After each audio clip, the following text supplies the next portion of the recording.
at lumagulay o salita, tiyak magkikiisa.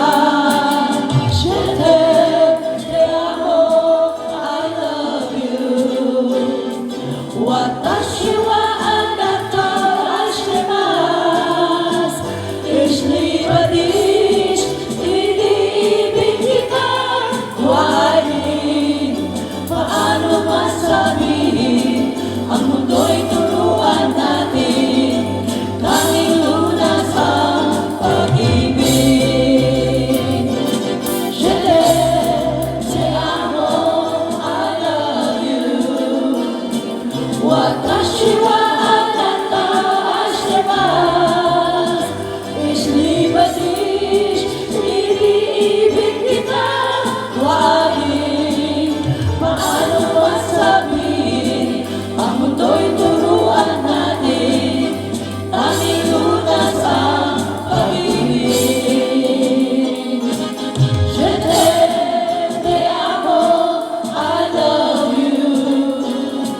Watashi wa anata ashitemasu. Ich liebe dich, iniibig kita. Why? Paano masabihin? Ang mundo'y turuan natin. Tanging lunas ang pag-ibig. Pag-ibig. Isang mundo, isang awit, isang sigaw. Pag-ibig.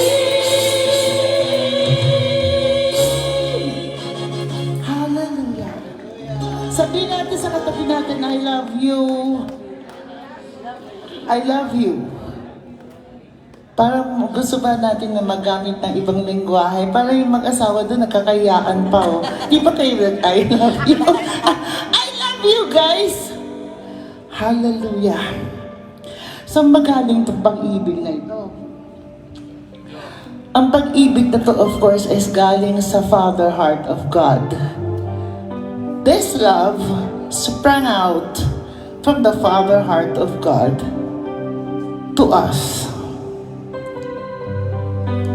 God first loved us before we are able, I didn't say we were, we are able to love Him back. Kumbaga sa magulang, di ba tayong mga magulang ang unang nagtatanim ng pagmamahal sa ating anak. Tulad ng pagmamahal ng ating Diyos, we didn't ask for the sun. We didn't ask for the soil to walk on. We didn't ask for water. We didn't ask for the grass, the plants, the produce of every province. We didn't ask God for those. The flowers that beautify our surroundings, we didn't ask for those. But God provided them all for us. If not for God, this is a very dark space.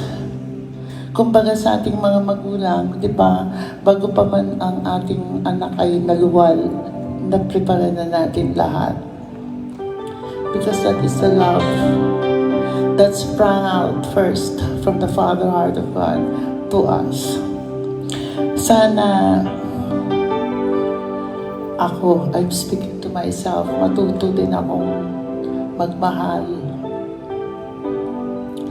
ng siyempre tunay naman yung aking pagpapakita ng pagmamahal, pero hindi naman tuloy-tuloy kasi naiinis din ako. So pag naiinis ako, nakakalimutan ko na yung mahal ko pala yung tao. And if you hurt, if you love, you get hurt sobra. So sa isip ko, God, teach me to love.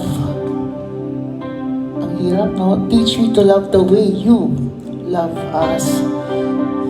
Matuto ko din yan. Hallelujah.